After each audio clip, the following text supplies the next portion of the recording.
What society deems valuable or successful might actually not contribute to your personal happiness or fulfillment. This ties back beautifully to our discussion on external validation.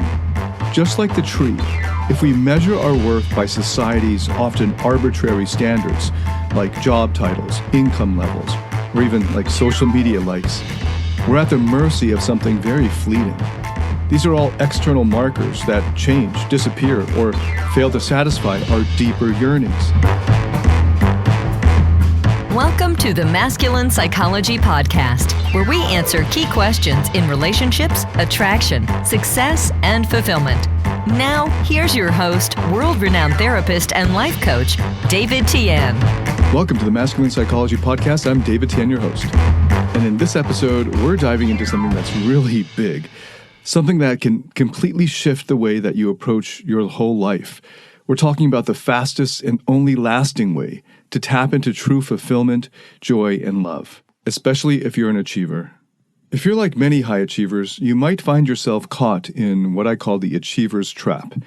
It's this relentless cycle where joy, happiness, and love aren't pursued as the beautiful experiences they are, but as mere tools in the quest to achieve more. This mindset convinces you that once you've reached a certain level of success, then and only then will you finally be worthy of true fulfillment. But here's the twist. Unconditional love, that deep, fulfilling love that we all were born to crave, cannot, by definition, be earned. It's not a prize handed out after you tick all the boxes on your personal achievement list. So what happens for these achievers? You push harder, achieve more, and yet the goalpost of fulfillment keeps moving. It's elusive, always just out of reach. This is exactly why understanding and breaking free from this toxic cycle is crucial. If you don't, you'll spend your whole life chasing a version of happiness that's always at least one achievement away, missing out on the genuine joys that are right in front of you. Stay with me here because today we're going to explore how you can step off this treadmill. We're going to learn how to value joy and love for what they truly are, ends in themselves, not means to an end. This shift in understanding is completely transformative. It's liberating, and it might just be the most important realization you can have on your path to lasting happiness. All right, let's jump right into it. In this episode, we're going to cover 5 critical points that'll transform how you think about fulfillment and joy.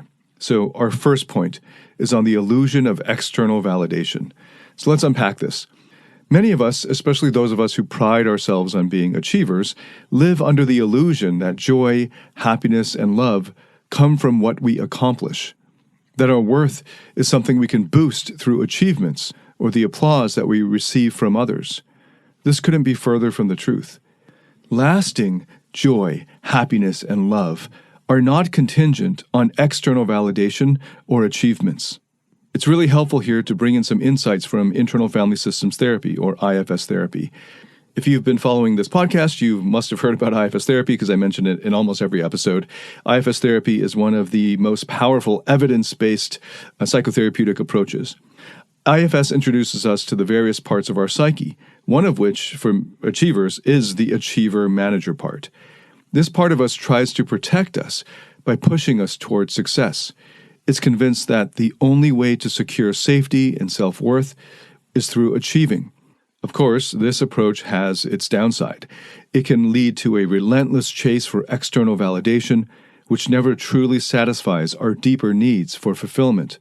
This is especially true for masculine men who have achiever parts, and often they grew up in the context of the greater society's kind of toxic masculinity, where the societal norms reinforce this false view that men must earn their worth through achievements and denying their softer feelings. This mindset fuels the achiever mentality, where your worth is measured by your latest success and how well you hide your vulnerabilities. But think about this for a moment. If your sense of worth is always tied to what you achieve next, what happens when you rest? Or what happens when you stop achieving?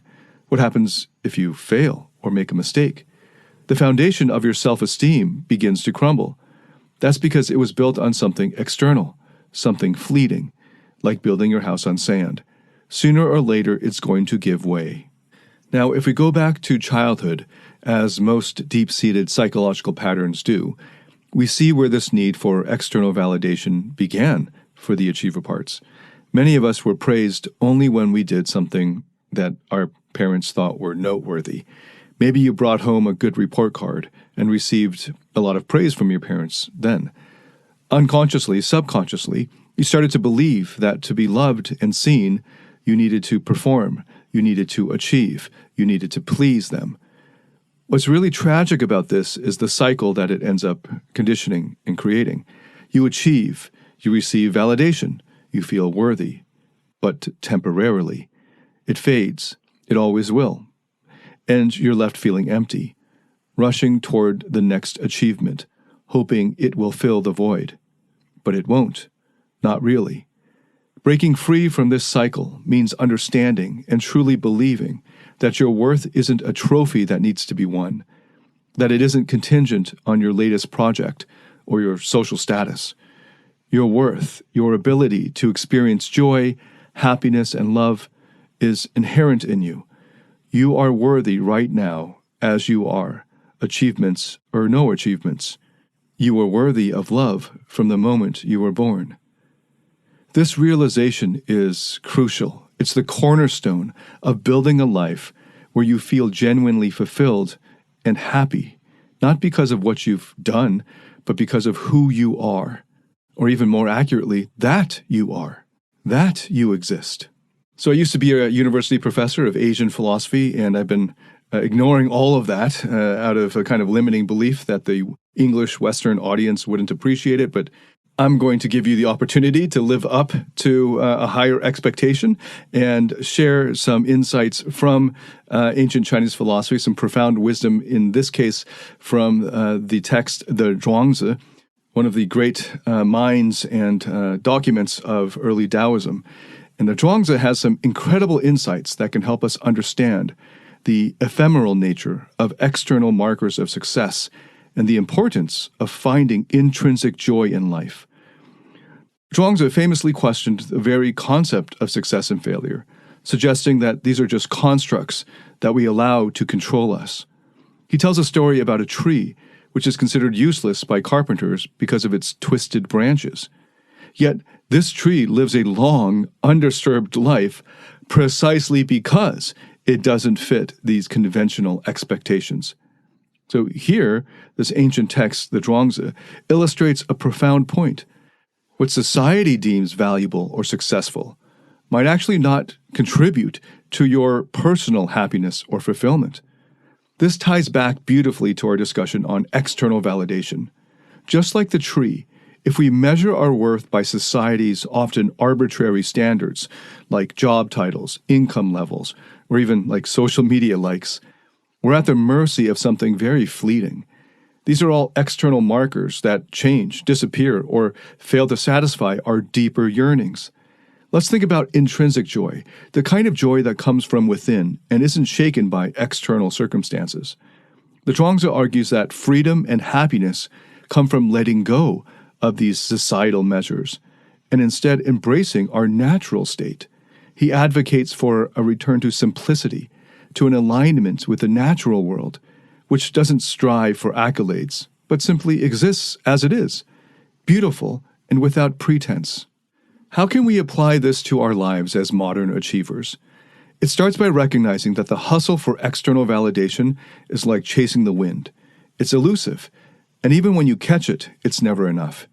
It doesn't satisfy the deeper parts of us that crave meaningful connections, self-acceptance, and peace.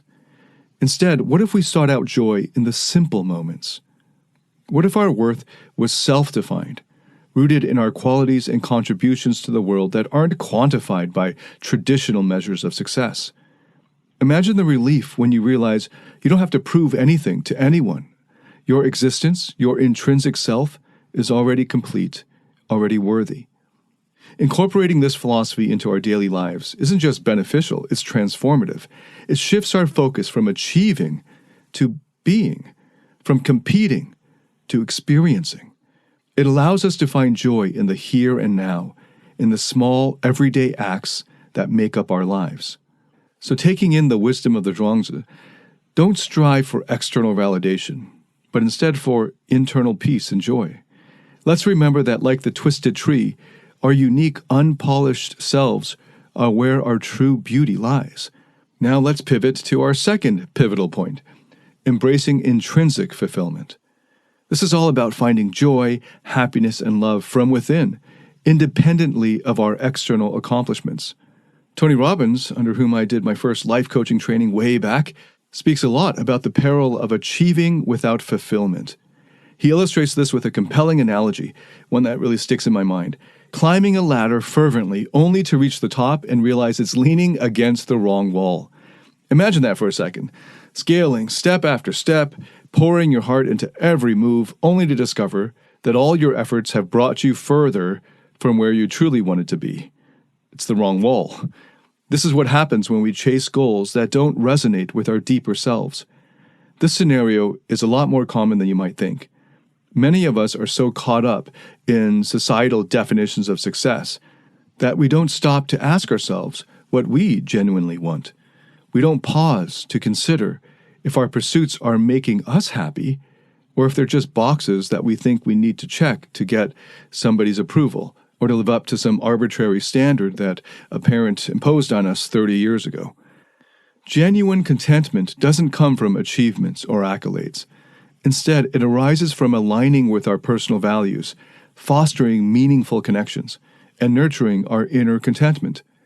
Think about it this way. When you align your actions with your values, there's a harmony that resonates within you. It's like tuning an instrument to the right pitch. The sound is clearer, more resonant. When your life's actions echo your deepest values, you experience a profound sense of fulfillment that external achievements simply can't match. Also, fostering meaningful connections is another cornerstone of intrinsic fulfillment. Human beings are inherently social creatures. Our relationships can bring us immense joy and a sense of belonging. When we nurture these connections, we create an environment where joy and love flourish naturally, emanating from our interactions and shared experiences. And let's not overlook nurturing inner contentment. This involves a kind of internal cultivation, where you learn to appreciate and love yourself, your real self, not the self that you portray to the world.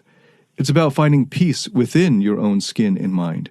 You can chase every goal imaginable, but if you aren't at peace with yourself, if you don't nurture that core contentment, then outer success will simply feel hollow. Remember that the ladder you choose to climb should be propped against the right wall, the wall that reflects your true values, needs, and sources of joy. This alignment is the essence of living a fulfilled life. And now let's get to our third point out of 5.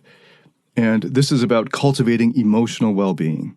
Often there's a misconception out there that mental health and emotional fitness are just tools to help us achieve more, like they're just stepping stones to external success. But here's the truth. Prioritizing your mental health and emotional well-being has immense value in and of itself and is even more valuable to our overall happiness in life than the external achievements.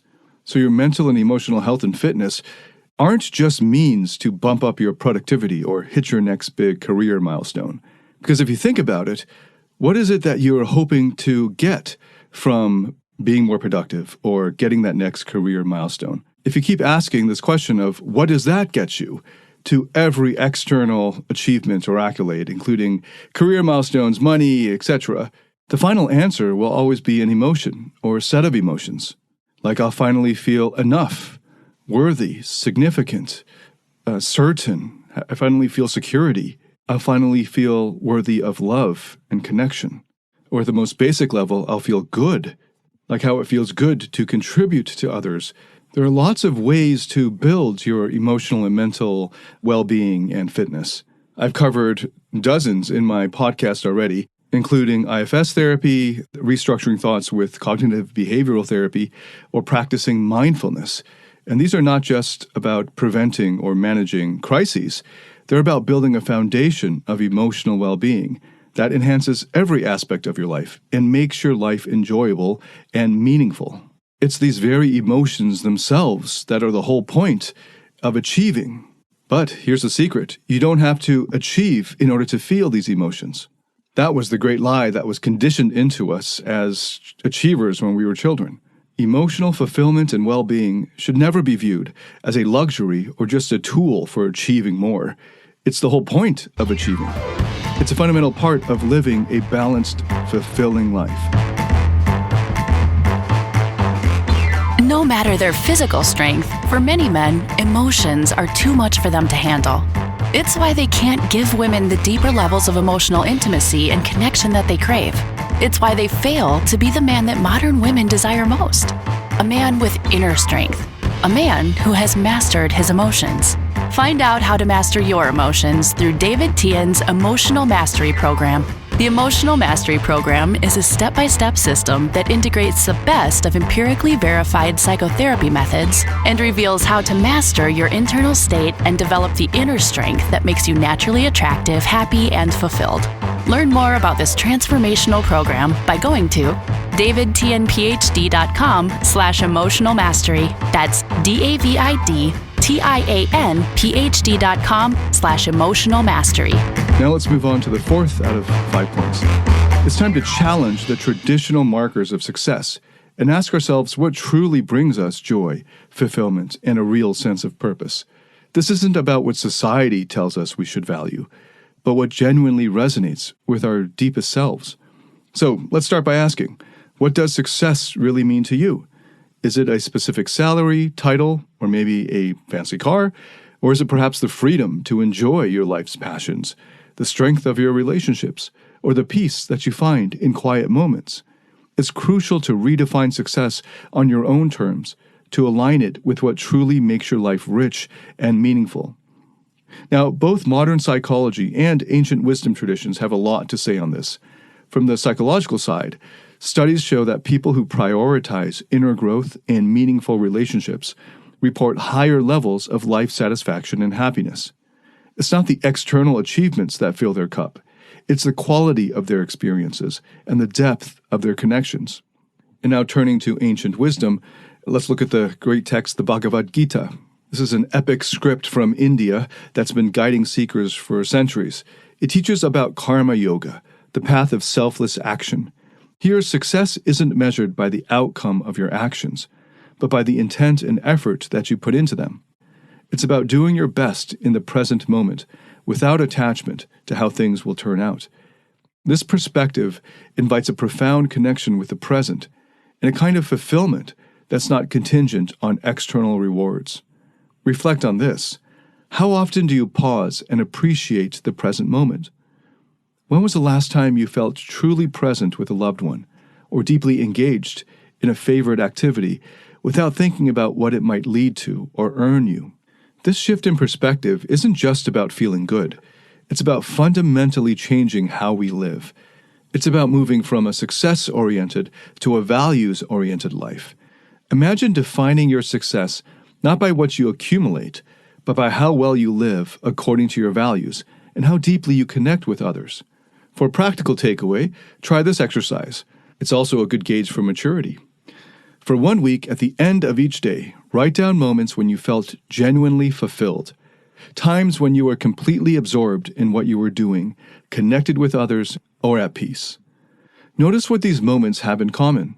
Are they linked more to external achievements or to something deeper? This regular practice can illuminate what truly brings you joy and fulfillment. It's these insights that can guide you to redefine your success in more personally satisfying and fulfilling ways. As we embrace this broader, richer definition of success and fulfillment, we find that our lives become more about experiencing and less about acquiring. This reframe can lead to a deeper satisfaction, one that isn't shaken by the ups and downs of external circumstances. And now let's move to the fifth and final point, which is embracing the journey. This is about recognizing that fulfillment isn't a destination that you arrive at, but a continual process of self-discovery and personal growth. And it's intrinsically enjoyable and valuable. It's sort of the whole point. It's about learning to appreciate each step on the path, not just where it might lead you to in the end. Too often we find ourselves caught up in this pursuit of external validation, chasing after achievements in order to feel valued or worthy. But let's shift that focus. Let's start embracing the journey itself, finding contentment and joy in the present moment. I want to share a story about a client of mine. Let's call him Alex. So hopefully this will bring the point home. Alex came to me feeling burnt out and dissatisfied. Despite having a successful career on the outside, he also had what appeared to be a loving family and all the trappings of what many people would consider a successful life. He couldn't understand, though, why he felt so unfulfilled, and he was constantly on edge with anxiety, feeling like no achievement was ever enough. Through our work together and in the therapeutic process, Alex realized that he had been so focused on hitting targets and meeting expectations that he'd forgotten to learn how to enjoy the process. He was living in the future, always looking ahead to the next goal, and as a result, he was missing out on the present. This might seem like an obvious point when you're applying it or seeing it in someone else, but when you're seeing it in yourself, it's very shocking. It's a whole paradigm shift, and this was a big turning point for him to realize this. So we worked on techniques to help him anchor himself in the now, including mindfulness exercises that I have in my emotional mastery program, gratitude practices, setting aside time each day to reflect on what he enjoyed rather than what he needed to achieve. And one of the most powerful changes that Alex made was learning to value his experiences over his accomplishments. He started spending more time with his family without checking his phone constantly, reading books purely for pleasure, and taking walks just to appreciate nature. So over time, Alex began to feel a huge shift. He reported feeling lighter, more at peace. Surprisingly, he found himself actually more productive and creative at work, though don't do it for that purpose. But eventually, if your work and values are aligned, that will be the natural byproduct. And he was no longer chasing happiness as if it were a prize at the end of some race.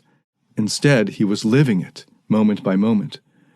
This transformation, of course, didn't happen overnight. It was a gradual process of unlearning the habit of equating self-worth with productivity and external success. And what Alex discovered was that fulfillment comes from how you live each day, not the accolades or achievements that some future far away might bring. Remember that the path to true fulfillment isn't going to be or feel like a straight line. It's going to be full of twists and turns and ups and downs, and that's part of the excitement of it. Embracing this journey means accepting that growth often comes from unexpected places, and that true joy is found in the living, not just the reaching. Let go of the pressure to constantly prove yourself to others.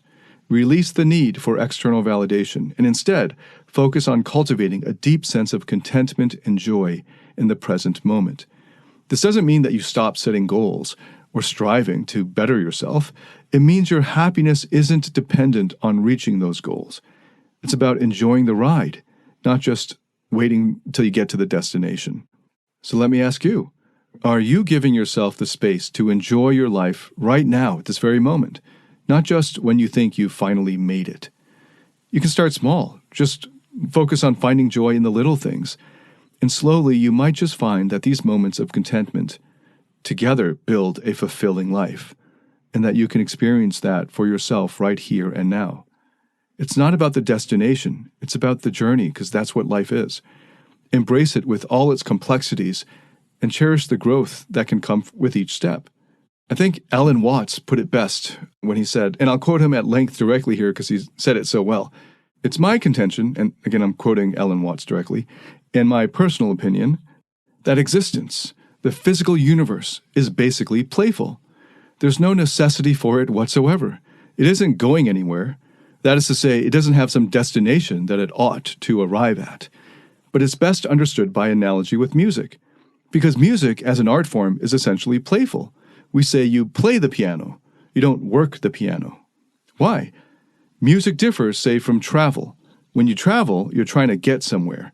And of course we, because being a very compulsive and purposive culture, are busy getting everywhere faster and faster and faster until we eliminate the distance between places. I mean, with the modern jet travel, you can arrive almost instantaneously. What happens as a result of that is that the two ends of your journey become the same place. So you eliminate the distance and you eliminate the journey.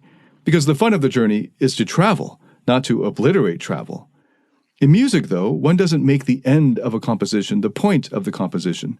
If that were so, the best conductors would be those who played fastest, and there would be composers who wrote only finales. People would go to concerts just to hear one crashing chord because that's the end. Say, when dancing, you don't aim at a particular spot in the room. That's where you should arrive. The whole point of the dancing is the dance. But we don't see that as something brought by our education into our everyday conduct. We've got a system of schooling which gives a completely different impression. It's all graded. And what we do is we put the child into the corridor of this grade system with a kind of, come on, kitty, kitty, kitty. And now you go to kindergarten, And that's a great thing, because when you finish that, you get into the first grade. And then, come on, first grade leads to second grade, and so on. And then you get out of grade school and you go to high school, and it's revving up. The thing is coming. Then you're going to go to college. And by Jove, then you get into graduate school. And when you're through with graduate school, you go out to join the world. And then you get into some racket where you're selling insurance and they've got the quota to make, and you're going to make that. And all the time, this thing is coming. It's coming. It's coming. That great thing, the success that you're working for.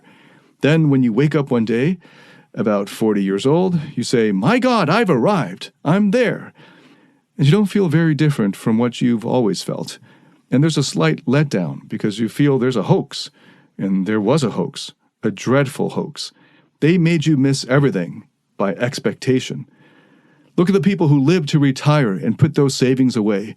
And then when they're 65, they don't have any energy left. They're more or less impotent, and they go and rot in an old people's senior citizens community. Because we've simply cheated ourselves the whole way down the line. We thought of life by analogy with a journey, with a pilgrimage, which had a serious purpose at the end.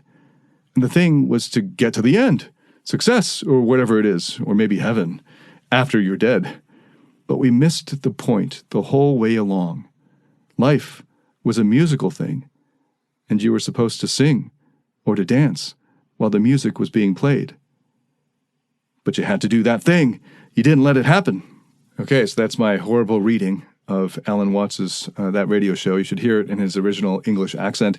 And there's a great animated version of this on YouTube, I think by the channel After School. And they did one of those brilliant animated hand-drawing versions of it. And hopefully that hit home for you as it did for me. So now we're going to recap the 5 major points we explored today. First, we tackled the illusion of external validation. We uncovered how true joy, happiness, and love are not tied to our achievements or the accolades that we collect, but are instead intrinsic qualities that we nurture within ourselves. Then we moved into embracing intrinsic fulfillment. And here we discussed the importance of redefining success on our own terms, finding what genuinely brings us joy and fulfillment beyond society's expectations or external validations. And our third point was about cultivating emotional well-being. We mentioned some practical strategies like IFS and cognitive behavioral therapy and mindfulness, emphasizing that caring for our mental and emotional health and fitness is vital for its own sake, not just for enhancing productivity or achievement. And then we went further by discussing reframing success and fulfillment. So we looked at shifting our perspective towards measuring success, not by traditional arbitrary markers, but by alignment with personal values, the depth of relationships, and being present in the moment. And finally, we wrapped up with embracing the journey, though Alan Watts would say something like dancing with the music of life. And here we focused on the importance of appreciating the process of self-discovery and personal growth, stressing that fulfillment isn't a destination, but a continual journey of evolution, that the point of the thing of life was to dance and to enjoy the music the whole time, instead of getting somewhere at the end. Each of these points brings us back to the same fundamental truth. True fulfillment comes from within. It's not something that can be given or taken away by external forces.